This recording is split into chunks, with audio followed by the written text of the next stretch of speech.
So let's give a rundown of doxing, because this came to my head and I wanted to address this. So Reddit said I doxed this man who made a video showing his actual face, calling me a murderer and saying that I set my family up. So you're defending someone who's blaming me for unaliving my brother. Why am I getting all this help? And actually, why are detectives, it's still an open investigation. Why have detectives have not even accused me, because they know, like, I'm innocent. Like, I didn't give any reason to be suspicious. Hello, I gave them all the information they needed. I didn't refuse to give them information. Use your common sense. Like, I'm so sick and tired of the Reddit defending people, calling me a murderer when I didn't do anything. I didn't set my family up. Why would I set myself up for psychological damage? And even why would I set myself up for PTSD? And like, that doesn't make sense. For you to literally sit in a Reddit and say I'm doxing someone who left a very nasty comment.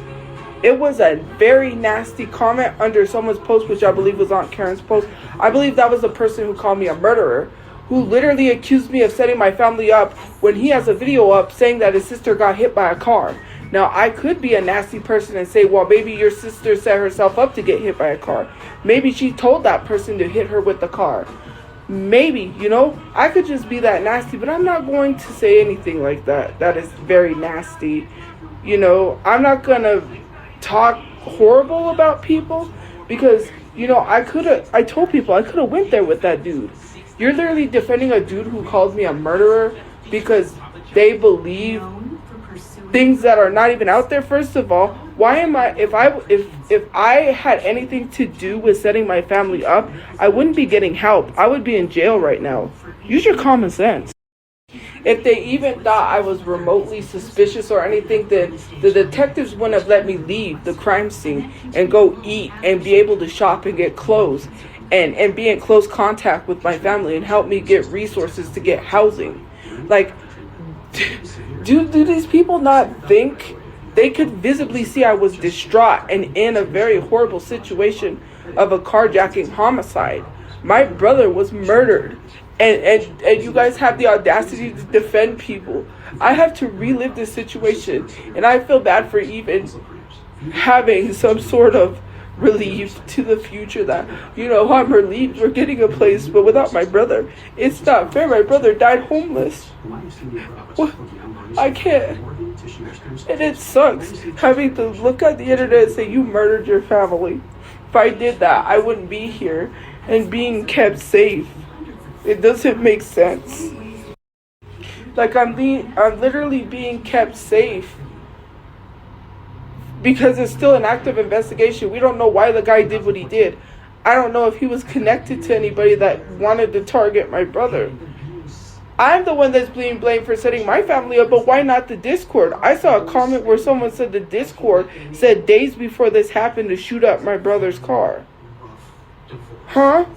Is that not enough for me to be like, well, maybe they did it? Because you're telling people to shoot up my brother's car and then his car gets shot up. To me, that's crazy.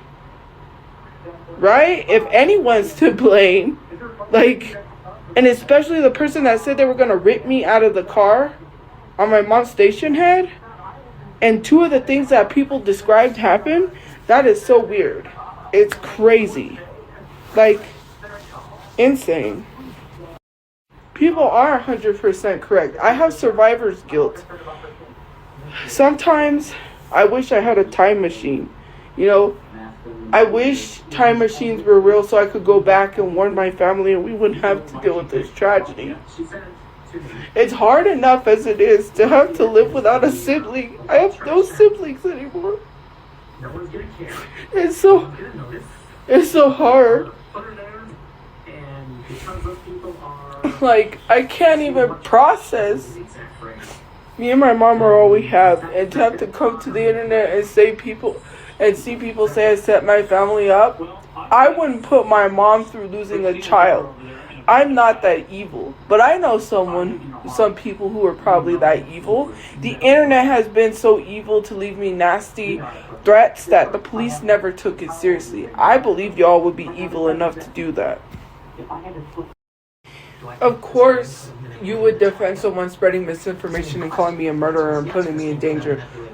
You know, I'm not surprised that the Reddit constantly puts me in danger and then plays it off like it's, oh, we're just divulging information.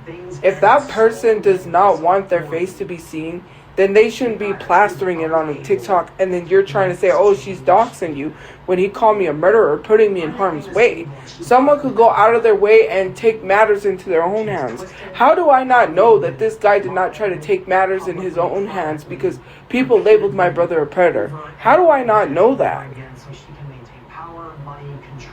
How do I not know he targeted me and my family because maybe he thought, oh, you're defending him, so maybe I need to attack you too. Like, I don't know the situation of why this man did what he did, but for you to say that I would do the unthinkable to my brother is crazy. I couldn't even picture someone doing that to their sibling, but sadly, some people do. I wish I had a sisterly bond like other people have. For people to say I can't grieve over a baby that was not mine, I see girls post their sisters and have bonds with their sisters. I have to live without any siblings. My brother is dead. I have to bury him in the ground. I can't process. When I feel so happy for a couple of days, I feel horrible. I tell myself I'm heartless because why should I enjoy life? You know, I'm relieved in the sense that we're getting housing and help and safety. And I look forward to the future, but then I'm like, why should I? If I'm too happy, I'm like, am I heartless for not being upset that my brother's not here? It sucks. Life sucks badly. I never thought my life would be this fucked up. In 2020, when no one knew what was happening with COVID, and my grandma was in the hospital dying. My grandma died. My friend died on my birthday. My other grandma died. I just never thought the unthinkable would happen. I always thought, you know, we would live forever. We would grow old. You know? It's sad to see a parent lose their child, you know, before they go. It's sad. You know, I never pictured my life to be this fucked up. Getting swatted. Having men from dating apps sent to my door, facing so much trauma, sometimes I had to desensitize myself. It sucks. Why me? You know, why? Why is life this hard? Can't process anything.